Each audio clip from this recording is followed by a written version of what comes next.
From The Times and The Sunday Times, this is The Story. I'm Luke Jones.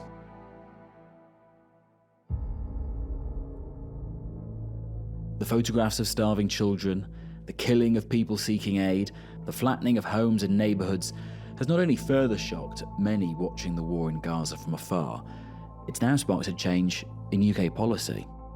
The UK will recognise the State of Palestine by the United Nations General Assembly in September, unless the Israeli government takes substantive steps to end the appalling situation in Gaza, reviving the prospect of a two-state solution. France had previously led the way. French President Emmanuel Macron has announced that France will formally recognize Palestine as a state. But actually achieving that two-state solution isn't close. It was 32 years ago that US President Clinton lauded over Israel and the Palestinian Liberation Organization's first face-to-face agreement. We have been granted the great privilege of witnessing this victory for peace. Let us all go from this place to celebrate the dawn of a new era. But that dawn never fully rose. Efforts in 2000 and 2008 failed as well. But in 2025, after 2 years of deadly, destructive war, is pushing for Palestinian statehood the solution? And will it actually make a difference to the people in Gaza soon?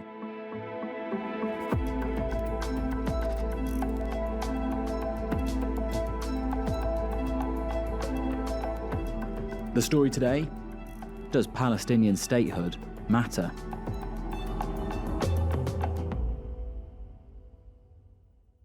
Could you introduce yourself, both your names, who you are, and also where you are as well?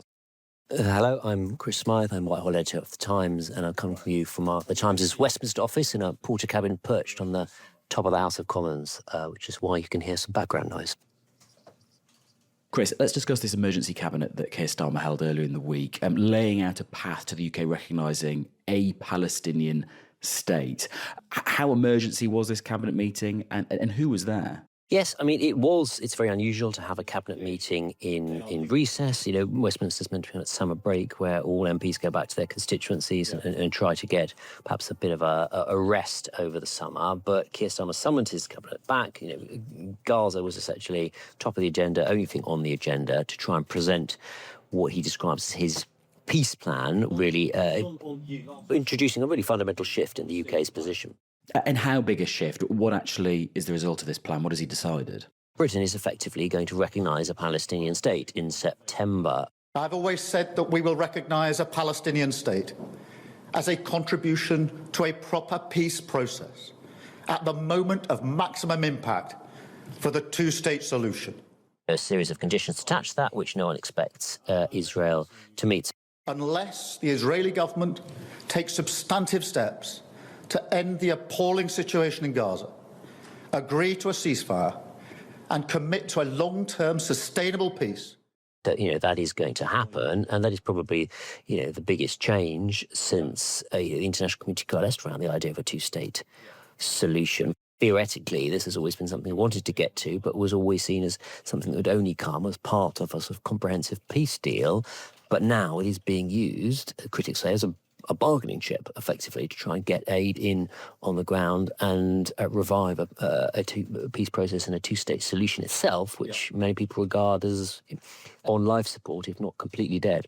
Yes, and simply a two-state solution is the idea of saying, yes, Israel can still exist, but also we need some kind of formal Palestinian state as well alongside it, in Gaza and the occupied West Bank. Yes, exactly. Principle is clear, but the details of, where are the borders of the state, who runs it, all the things that you normally need to have a state are very much unclear. And we should say, Chris, that the UK is by no means the first country to recognise a Palestinian state. Many others have already. Yes, I mean, this was precipitated by France saying they would recognise a Palestinian state in September, and others like Canada hinting in that direction. But of course, it is worth saying that more than 140 countries already recognise a Palestinian state in the majority of the world.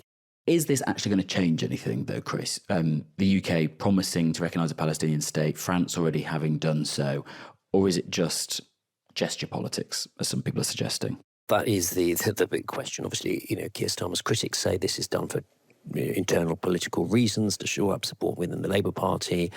His virtue signalling that will not change anything, and they point to the risk that Israel will simply react by, as it has done, not only condemning Britain, but effectively ignoring everything we say from now on, and therefore reducing any leverage that we might have over their government. I mean, the hope is amongst supporters of this move that, with France now, amongst two members of the UN Permanent Security Council who are doing this, and it just becomes harder for Israel to ignore something like that without making itself into a pariah state, and effectively Netanyahu's government will have no choice but to bow to that pressure in some degree. So that is what we'll see over the coming weeks.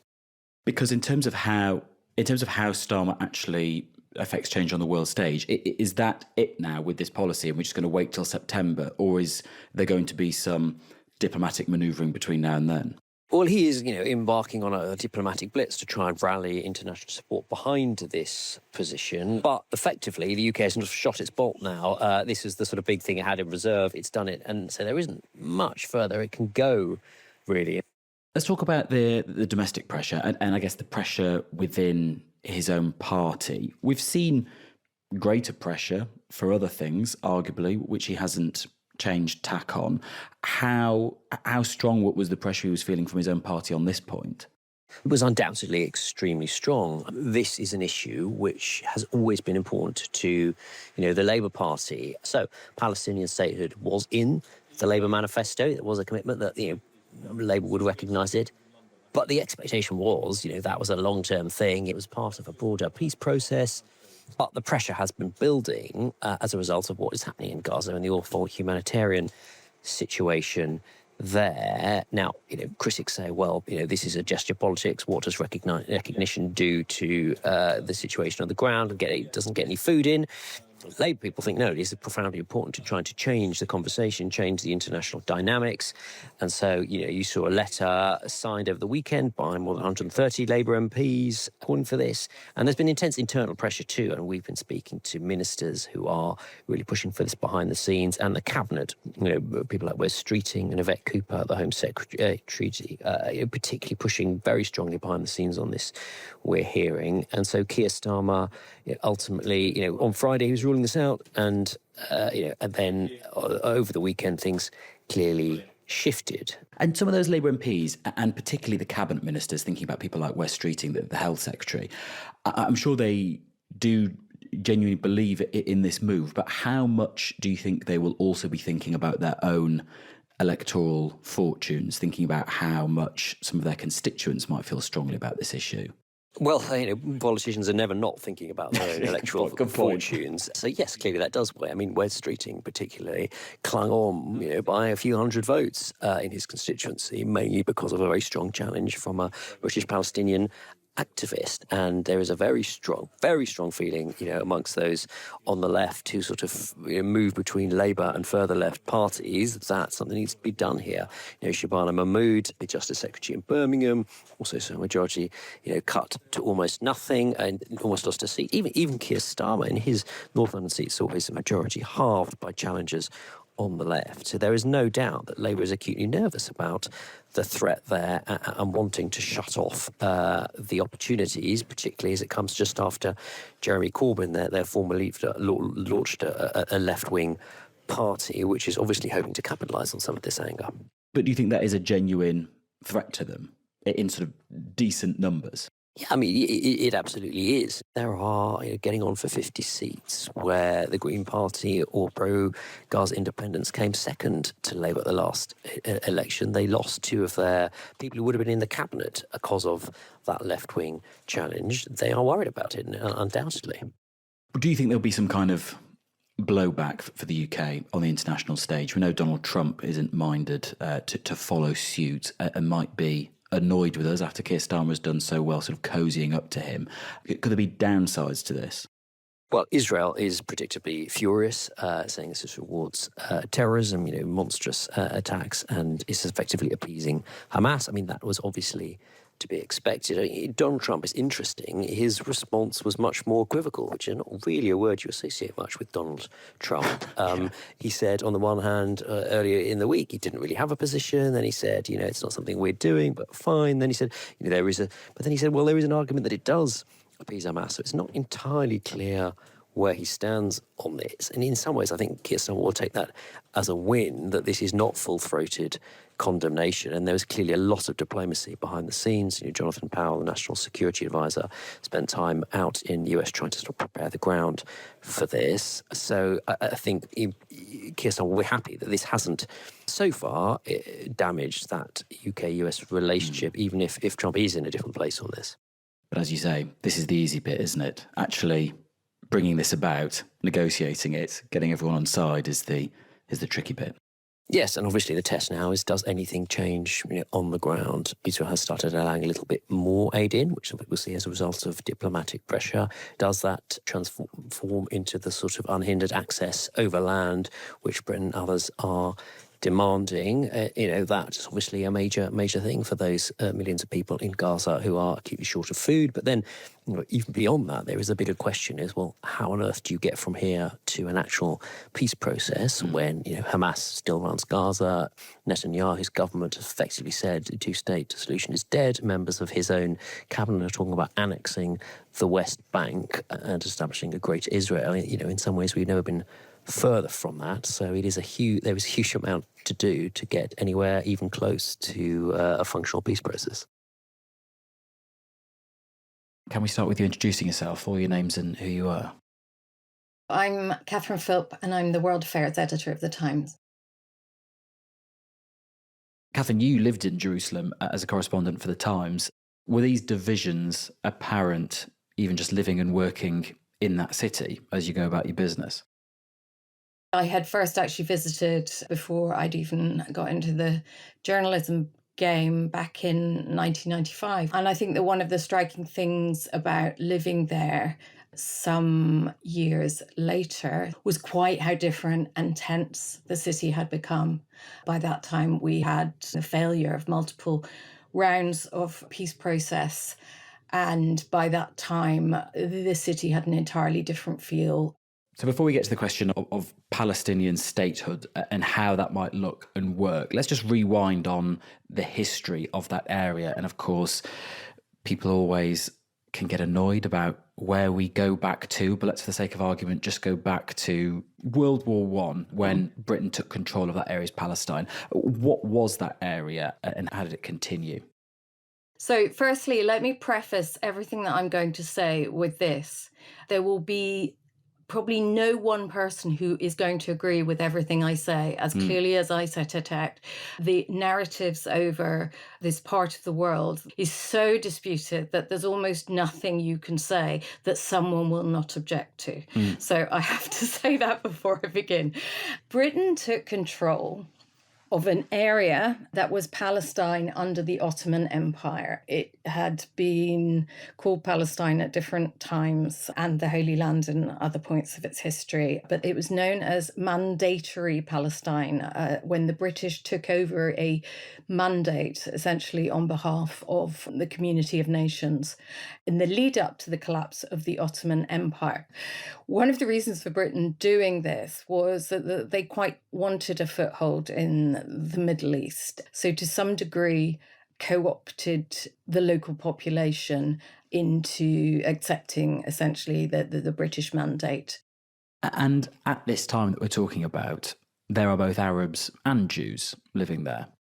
That's correct. There were very, very few Jews. There has always been a Jewish presence in Palestine following the expulsion of the Jews under the Roman rule, which is really going back a bit. But what sort of kicked off immigration from Europe to Palestine was the Zionist movement. The notion was that the Jewish people living as minorities across Europe and the Middle East and being subjected to anti-Semitism, mostly in Europe, that they should have a homeland.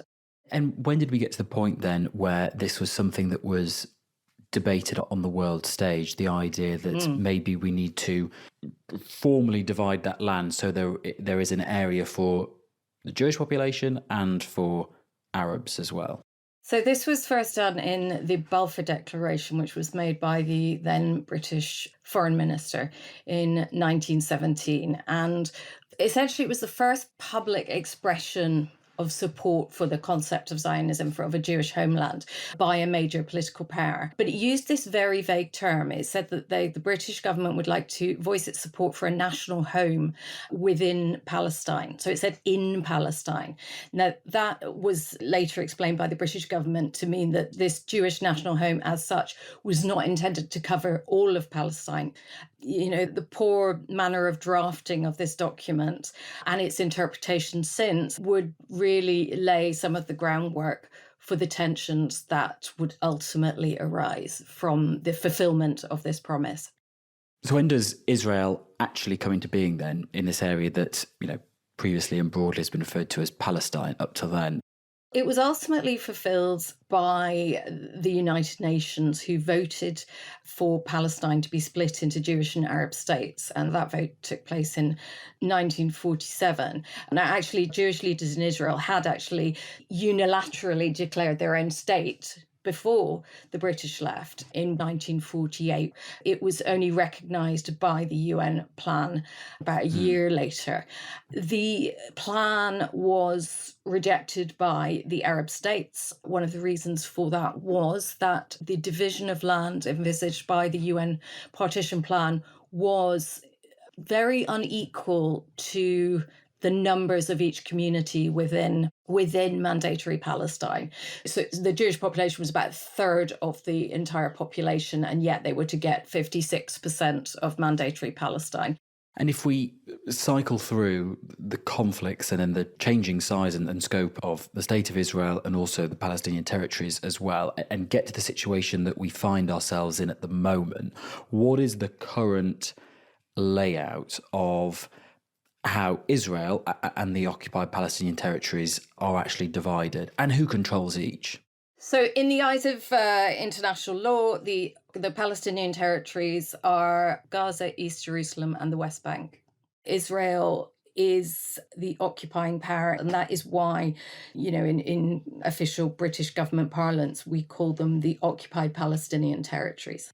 So we have Israel and we have the occupied Palestinian territories. The idea of a two-state solution would be what exactly? The basic parameters of a two-state solution are that you would found a Palestinian state on the West Bank and Gaza. There's been various solutions as to how you would deal with the fact that they are not contiguous territory, that you might have to form a highway or a tunnel or something. But the possibility of a contiguous state has become harder and harder. The West Bank has certain areas that are under Palestinian Authority control. The vast amount of territory is under Israeli control. Now, partly that's because of the explosion in settlements that have been built in the West Bank as a deliberate Israeli policy to hinder a future two-state solution. So essentially what once was a chunk of land, the West Bank, now looks like a Swiss cheese, peppered with these settlements. And say all of that is achieved and the thought process goes into that makes everyone happy on that front, just in terms of where the literal borders are. What are then the sticking points about how these two populations live together? Well, the tricky issues within all the peace processes that have previously happened are, one, the status of Jerusalem, whether there is a shared capital east-west as it was before 1967. The other issue is, what do you do with these Israeli settlements that are in the West Bank? Now, when Israel disengaged unilaterally from Gaza, they evacuated the settlers and they shut down the settlements. But the numbers are entirely different. There were never more than 9,000 Israeli settlers in Gaza. There's hundreds of thousands in the West Bank. And if you go there, I mean, I'm aware to some people settlements just doesn't sound like what they really look like or feel like. They feel like suburbs. They're not going anywhere. Another hugely contentious issue is the right of return of Palestinian refugees. So whether Palestinians would be allowed to go back to the homes they lost in Israel. And that's an absolute no-no for Israel. And also the question of security, Israel would say as well. Yes. That has become obviously more and more of an issue with the first Intifada, but then the second in particular. It's an Arab phrase which means the shaking off, and essentially it's an uprising against the Israeli occupation. And then when Hamas violently overtook Gaza and used it as a launch pad to launch attacks on Israel, mostly with rockets, but obviously on October 7th, 2023, with appalling consequences, actually physically invading Israel and massacring civilians there. And have we got anywhere close in the past to a two-state solution? I mean, what is the closest you think we've been? There's parallel narratives here. You'll hear this things that's often said in Israel, oh, the Palestinians never miss an opportunity to miss an opportunity. They've refused every offer we've given them. They've never actually really been offered a state. They've been offered processes and they've been offered ways towards autonomy. So there's been several of those. So there is great hope that this long-running conflict could come to an end in 1993 when the Oslo Accords are signed in Washington on the White House South Lawn. Prime Minister Rabin, Chairman Arafat, distinguished guests, welcome to this great occasion of history and hope. It's a historic moment. The world's press is gathered and hundreds of onlookers, and Bill Clinton is standing there with Israeli Prime Minister Yitzhak Rabin. We have come to try and put an end to the hostilities so that our children, our children's children, will no longer experience the painful cost of war, violence and terror. And the Palestinian political leader Yasser Arafat. أن السلام في العالم لا يكتمل بدون سلام الشرق الأوسط. My people are hoping that this agreement, which we are signing today, marks the beginning of the end of a chapter of pain and suffering. This accord will create the Palestinian Authority, which will govern the urban parts of the West Bank and Gaza. And it will be the sort of first step in a process towards a future Palestinian autonomous entity. There is no mention actually of a state at this point. So there was this famous photo shoot done by Rabin and Arafat. Mr. President, how is it going, Mr. President? They were asked to shake hands. Shake hands, please. And they didn't. There was then a press conference in which Clinton was expressing his great hopes for peace in the Middle East and using all three languages, English, Hebrew, and Arabic. Rabin talks about living together in peace as two peoples. Arafat talks about giving peace a real chance. And then finally, they did shake hands, and the world's cameras snapped and caught that moment.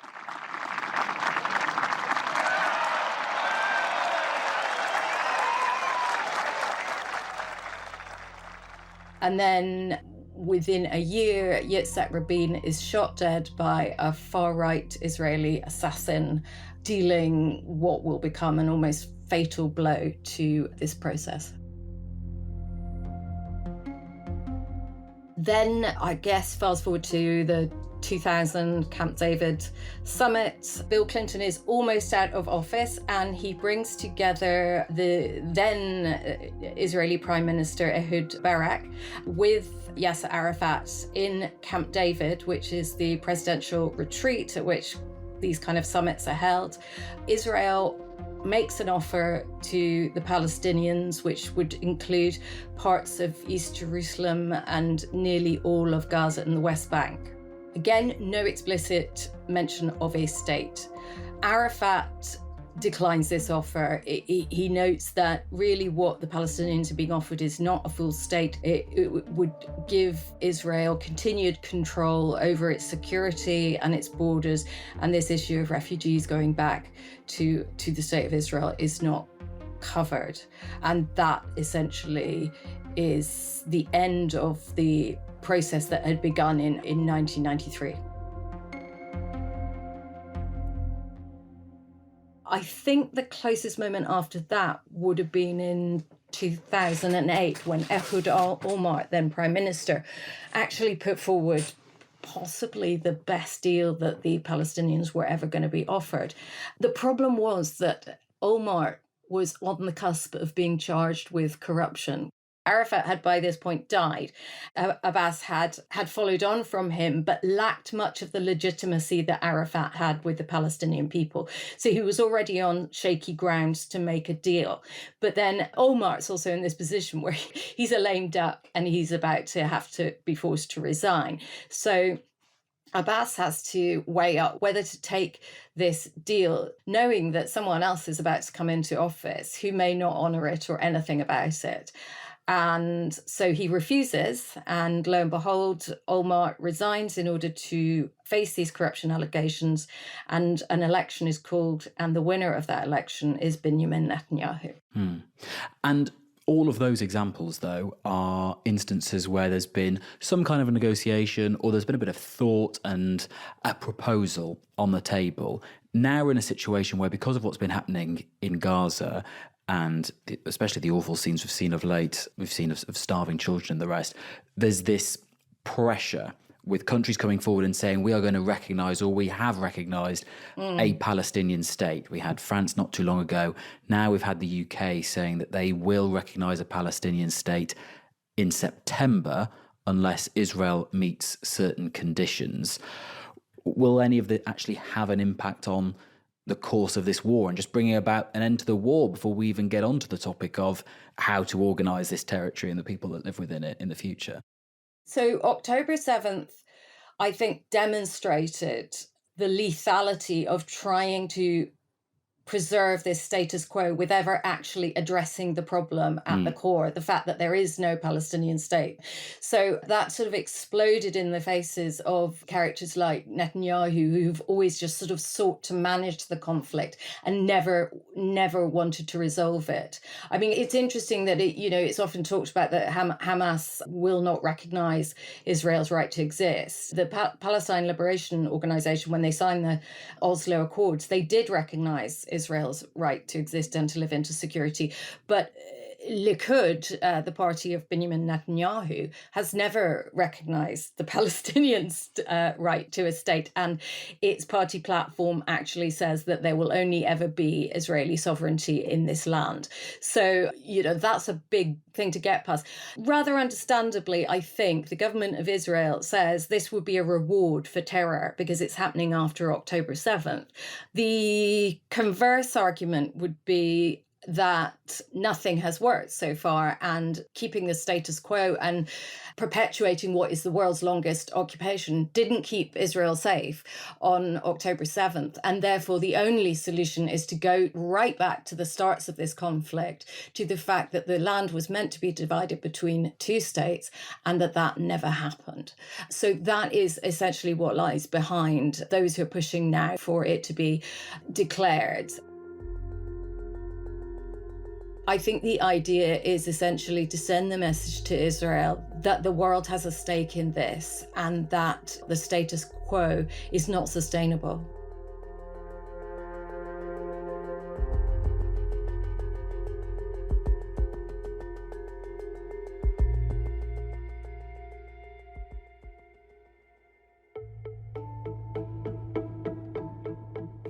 Catherine Philp, World Affairs Editor for The Times, and earlier we heard from Chris Smyth, who is Whitehall Editor of The Times. That is it from us today. Today's producer was Olivia Case, the executive producer was Edward Drummond, sound design and theme composition was by Mauro Seto, and I'm Luke Jones. See you soon.